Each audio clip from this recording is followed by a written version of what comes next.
yeah, I would do these things in hope of, you know, letting myself know that, like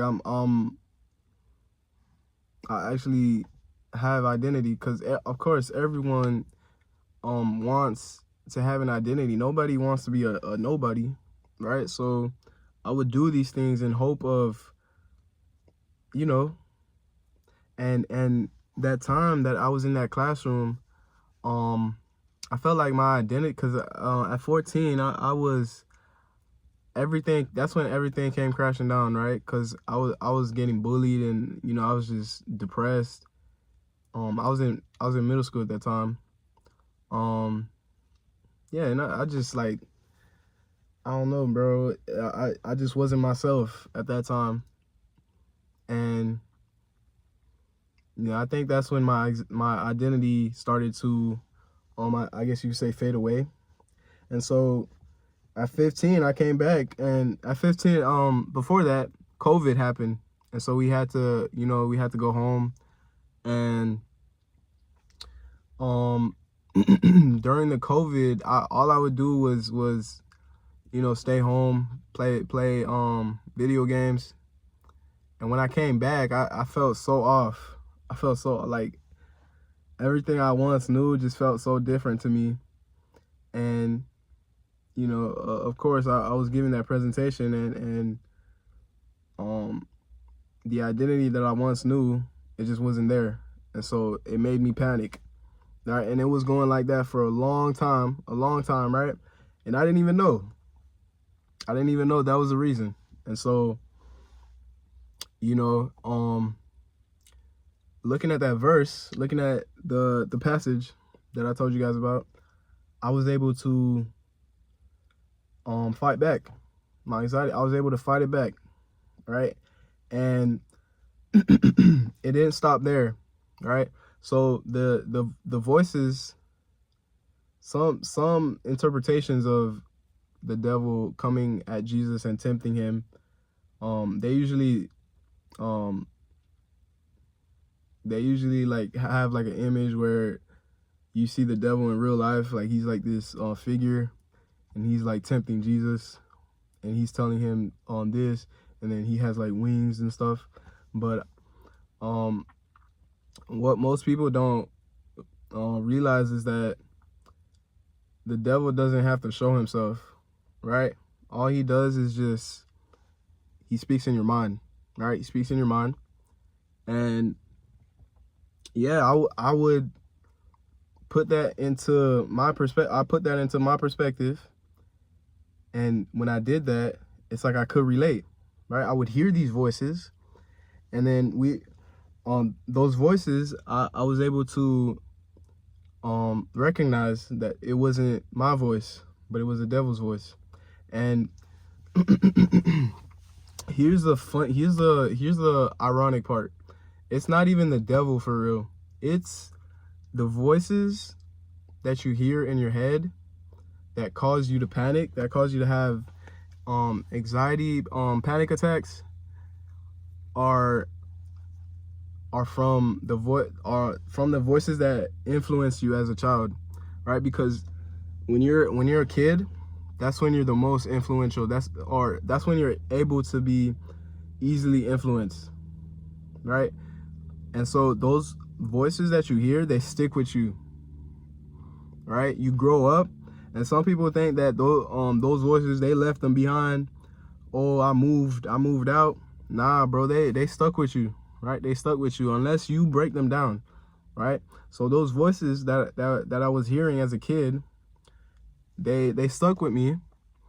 And those voices, I like to call them strongholds, right?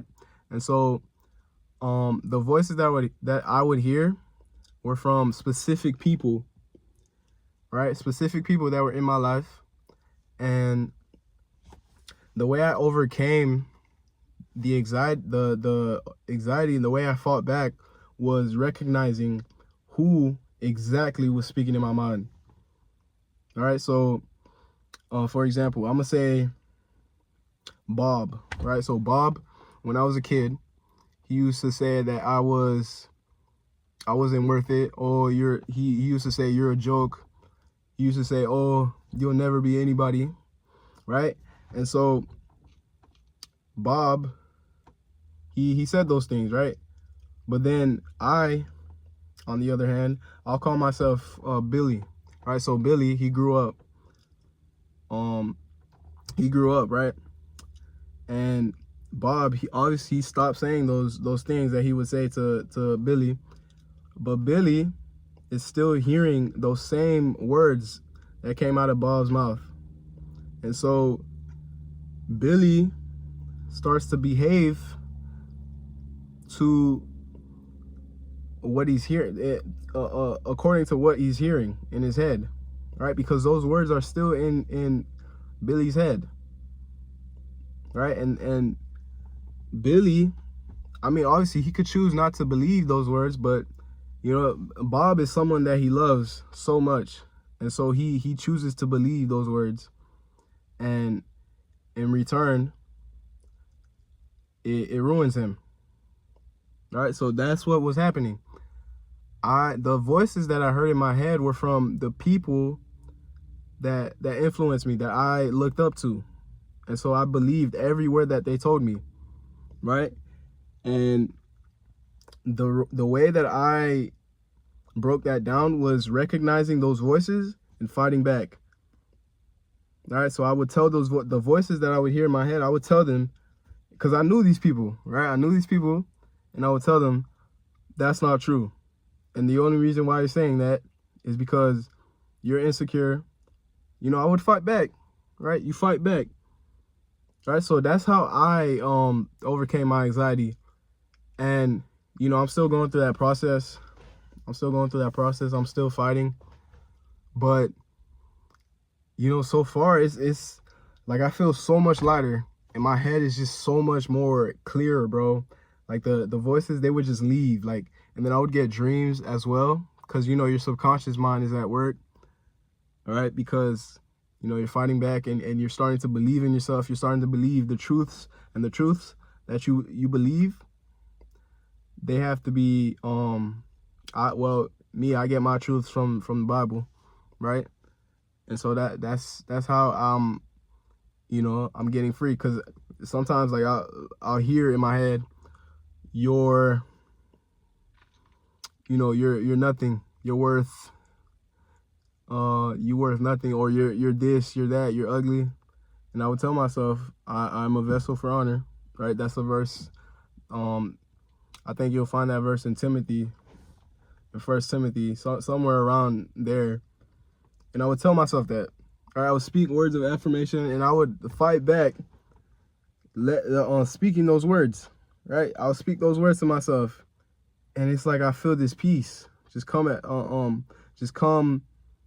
in pause. But I would feel the peace, right, in my mind, and, you know, it helped me, and I was able to you know, overcome that.